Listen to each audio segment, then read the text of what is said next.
Assalamu alaikum dear researchers and welcome to PLS SEM with SMART PLS4. Today we are going to discuss about the formative constructs. How to handle formative construct in PLS4. Recall from our previous discussions that our PLS SEM analysis is carried out in two stages. The first stage is to identify the measurement model. The measurement model represents the relationship between the constructs and their corresponding indicator variable. The structure model describes the relationship between the latent variables. So the basis for determining these relationship is a sound measurement theory. A sound measurement theory, because when we are testing a hypothesis, the relationship will only be reliable or valid as the measurement model which is explaining these constructs are reliable or valid. However, when developing these constructs, researchers must consider two broad levels of measurement specifications. These can be reflective and formative. On left hand side of your screen you can see a reflective construct which we have always discussed in our previous videos. These reflective constructs has a long tradition in the social sciences and they are directly based upon the classical test theory. However, we can also have a formative constructs. A formative construct, we have some questions when we are developing a construct. Are the indicator caused by or they are causing the construct, and how these latent variables are basically measured. So we have two types of measurement model, reflective and formative. A reflective measurement model is the one in which the measures represents the effect or manifestation of an underlying construct. Therefore, in a reflective measurement model, the causality is from the construct to its measure. Reflective indicators are also sometimes known as the effect indicators.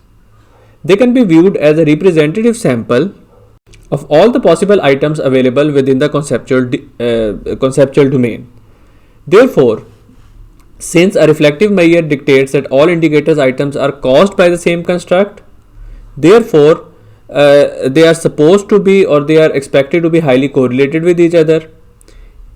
In addition, they are expected to be interchangeable and any single item can be dropped or left out without changing the meaning of the construct. That is one of the reason when we are going through the measurement model, if we have low factor loadings or if our AVE values are low as less than 50%, so we may drop a certain item to improve our measurement model values. So they are actually called as scales in a reflective measure. So the term scale that we normally used indicates the reflective measures. On the other hand, the formative measures, the indicators or the models are based on assumption that all the indicators form the construct. Therefore, it is very logical that when constructs are forming, the measures are forming the constructs, so formative indicators are not interchangeable, right? As we can interchange a reflective indicator, we can drop a reflective indicator. Each indicator of the formative construct basically is capturing a specific aspect of the construct domain. So if you drop out one of the indicator of formative construct, the whole meaning will be changed. So they will be taken jointly to determine the meaning of the construct. Therefore, if omit an indicator, it means we are changing the nature of the whole construct. Another important consideration is that the breadth of coverage of the construct is extremely important. That indicates that when we are operationalizing a formative construct, we should try to include the most or almost all of the aspect of a particular construct, the underlying meaning, as we will see later on in some examples. So let's have a brief recap of what is the difference between a reflective and a formative construct. In a reflective construct, the indicators reflect the characteristic of the construct. In a formative construct, the indicators form the construct. The arrows are from the latent construct to the indicators in a reflective. In a formative, the arrows are from indicators to the latent constructs. So the causality is from indicator to from the construct to the indicator. Here the causality is from the indicators to the latent construct. The indicators are interchangeable, they can be dropped. The indicators are not interchangeable. If we drop any of the indicator, it means the whole construct is changed, because we are basically working on the dimensions of the each construct. Here we look at the loadings, here we look at the weights. Now whole this discussion leads to another question. When do we measure a construct reflectively or when do we measure a construct formatively? Now there is not a definite answer for this. All it depends upon the constructs may not be inherently reflective or formative. Instead, the way we specify or way we conceptualize or the objective of a study may determine that a construct can be formative and a construct can be reflective. As you can see in this example, the construct satisfaction with hotel can be operationalized in both ways. On the left hand side, you see a reflective measurement model. Now this model is likely to be appropriate when researcher wants to test theories with respect to satisfaction. For example, I appreciate this hotel, I am looking forward to staying in this hotel, I recommend this hotel to other. All these represent different facets of satisfaction in such that they all are actually identifying or leading to one important concept of satisfaction. So in many managerially oriented business studies, the aim is to identify the most important driver of satisfaction that ultimately leads to either outcome like customer loyalty. So that can be one of the reasons that we may need to consider different facets or different aspects of satisfaction, such as the satisfaction of service, the satisfaction of the personnel, the satisfaction with the room. So in that case, we can also operationalize formatively. Another way to look at this concept is these indicators are basically the consequences of satisfaction. So if a person is satisfied, the consequence will be the person will appreciate the hotel, the person will look forward to stay with the hotel, and the person will recommend this hotel to other. On the other hand, in formative, these indicators are causing the satisfaction. So if the service is good, causing the satisfaction; if personnel are friendly, causing the satisfaction; if the rooms are clean, they are causing the satisfaction. We can have both measurement reflective indicators and formative indicators in one model as well, although it is generally seen that the formative indicators are mostly the exogenous variables because they are explaining some characteristics which leads to some outcomes. However, this is not necessarily true. We can have both reflective and formative in mixed manner. They can be endogenous variable or outcome variables as well. So here you can see a model in which the both independent variables are formative, whereas the dependent variable is reflective. For a dependent variable, the measurement model analysis will be same as we have already seen in our previous example. Like we can run a PLS algorithm, and then we can find out the reliabilities, we can find out the conversion validities, we can find out the reflective the conversion validity and discriminant validities. However, for formative indicator or formative constructs, the method to find measurement model is entirely different. These are the three steps to determine the adequacy of the measurement model for a formative construct.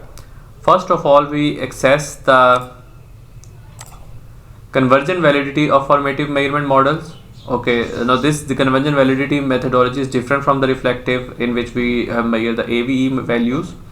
In step 2, we assess for formative measurement models for collinearity issues like the VIF values, and in step 3 we assess the significance and relevance of the indicators. Now we will see that how the weights are significant and they are relevant for these formative indicators. So before we move forward, let's take a look at how to add a formative construct in SMART PLS. So for analysis in PLS SEM, I am going to use the sample projects that comes along with the installation. I'm going to use this corporate reputation. When you will click the button, it will be installed in the left workspace, and the extended model here.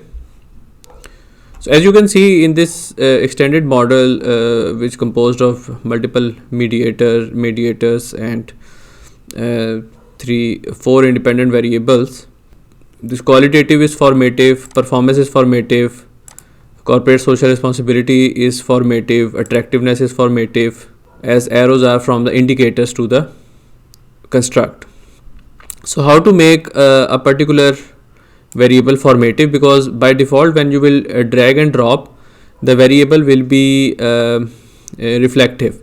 So you can just right click and you can invert the measurement model. So when I have inverted this measurement model, as you can see, it is inverted to reflective. Right click, invert the measurement model. Now this model is formative.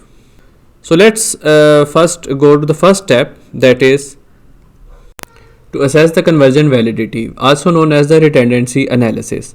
This analysis assesses the extent to which a measure correlates positively with another, for example, like a reflective measure of the same construct which is using a different indicators.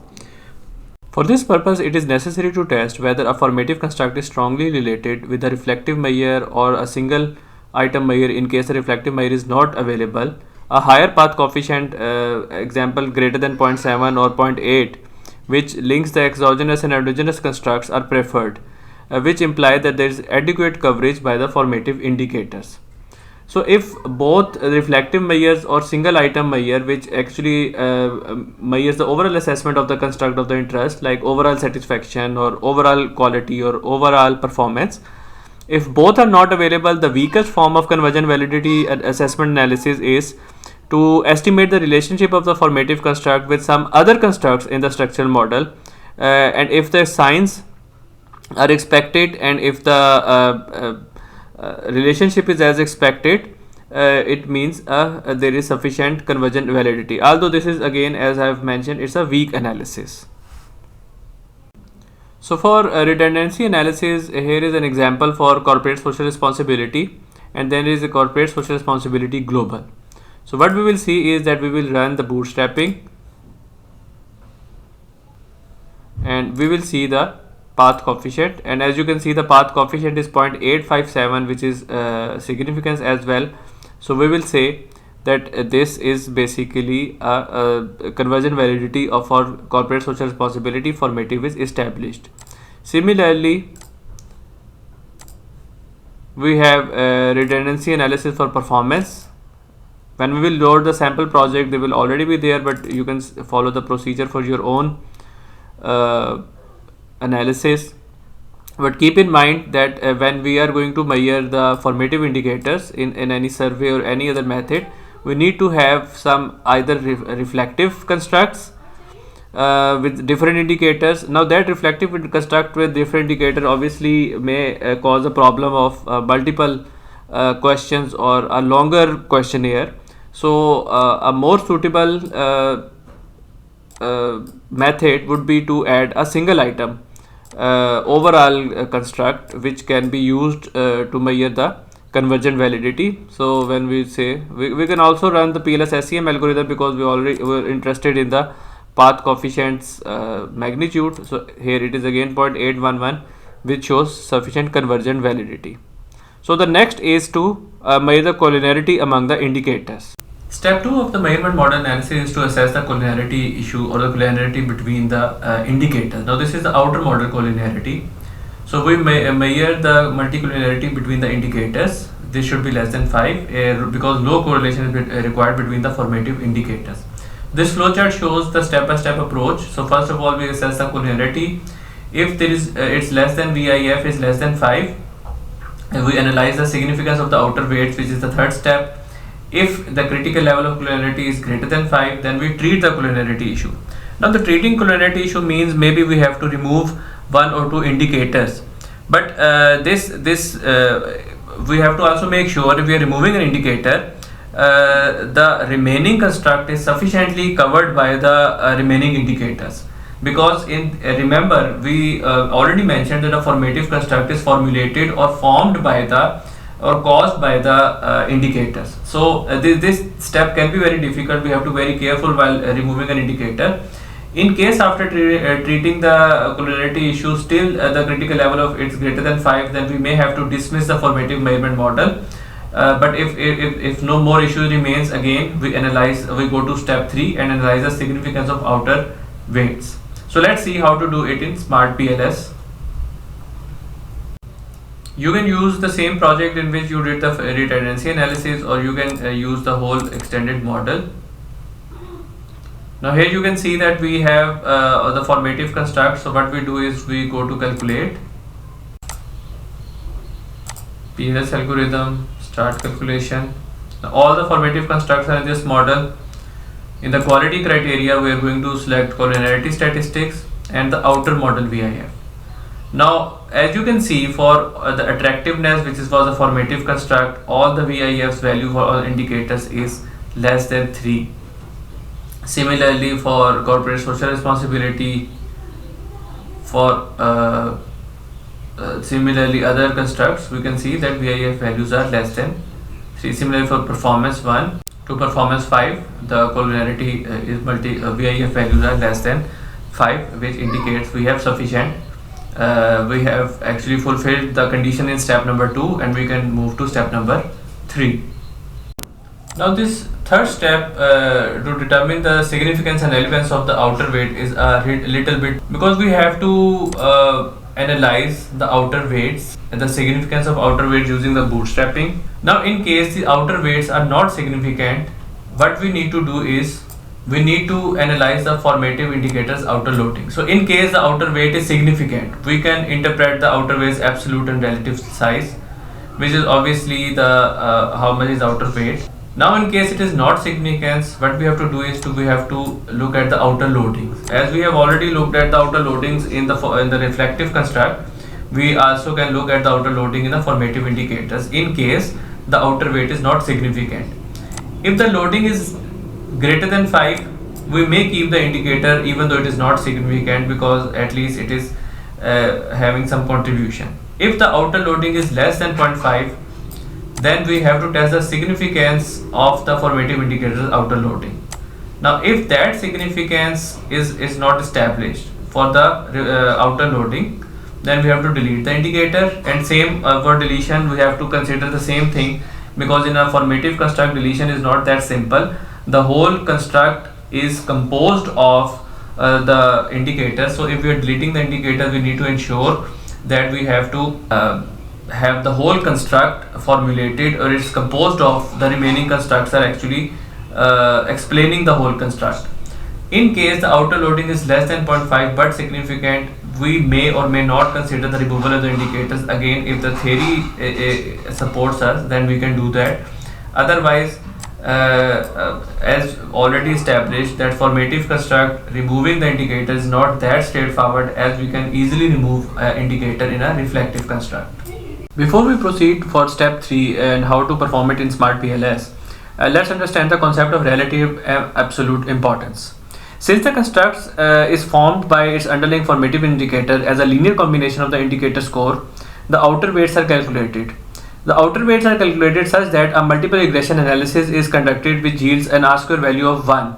That is, 100% of the construct is explained by the indicator. This characteristic distinguishes formative indicators from the other reflective or causal indicators. So in this case, the value of outer weights, since they are standardized, they can be compared with each other, and this expresses each indicator's relative contribution. This relative contribution is basically the relative importance of any indicator in forming the construct. Now the key question that comes into mind is whether formative indicators truly contribute to forming the construct. So if we want to answer this question, we must test if the outer weights in the formative measurement model are significantly different from zero by means of checking their significance using the bootstrapping procedure. The bootstrapping procedure we have already discussed previously when we were actually talking about finding the significance of the p-values or the path coefficients. In case the outer weights are non-significant, this should not automatically be interpreted as that it's a poor measurement model quality. The researcher should also consider a formative indicator's absolute contribution, or in which is measured by the factor loading scores. So this absolute as we have already discussed in the previous slide, this absolute contribution can be tested such that we check if the factor loading is greater than 0.5. So if the factor loading is greater than 0.5, we say that it's an absolute contribution or absolute importance does exist.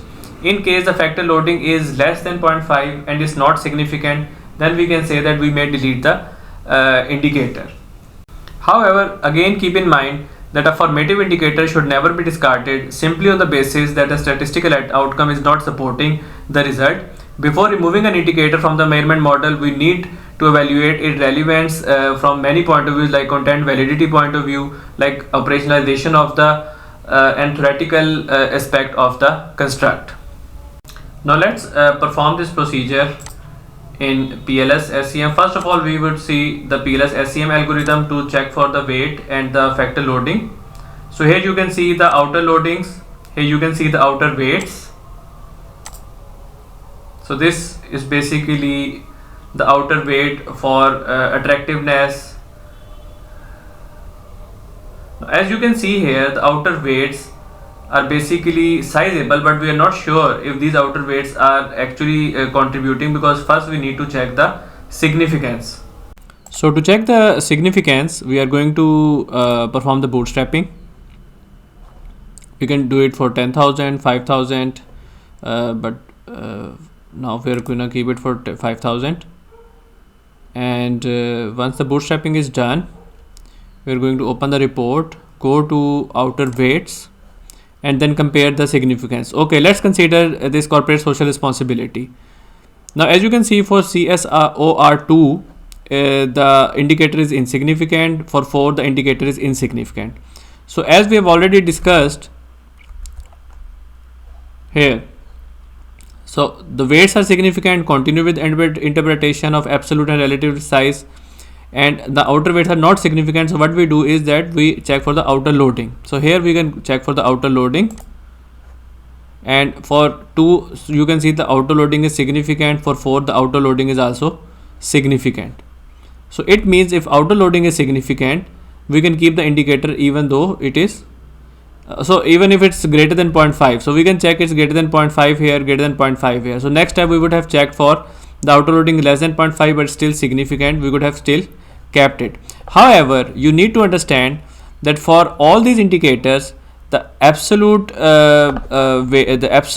weight and the relative importance is different. For instance, as you can see that for the relative contribution in the case of, let me open the water weight, for the CSOR2 is less, CSOR4 is very less, for 3 and 1 it is high.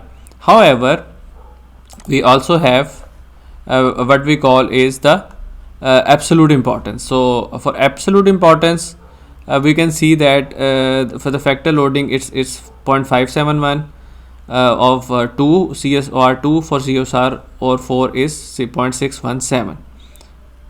So in summary, the 3-step process of any formative to check the adequacy of a formative measurement model is first to check the conversion validity by correlating the formative construct with a same construct of some different indicators, preferably reflective indicators, or if not available, a single item indicator, or even then they are not available, then to check if the estimated if the estimated relationship of the formative construct with any other construct in the structural model is as expected. Step 2 is to check the collinearity among the indicators. The VIF value should be less than 5. And finally, to check the significance and relevance of the outer weights. If outer weights are not significant, then we check for the factor loadings. Should be greater than 0.5. If factor loading is not significant, then we can check for the factor loading. If factor loading is not greater than 0.5, then we can check for the significance of the factor loadings. So once we are done with this measurement model for a formative construct, what we need to do is that we need to move to the structural model analysis. The analysis of structural model is similar to either we have formative constructs or we have a reflective construct. You can check for the path coefficients, you can check for specific indirect effects. The methodology is similar in both cases. That is all about formative constructs.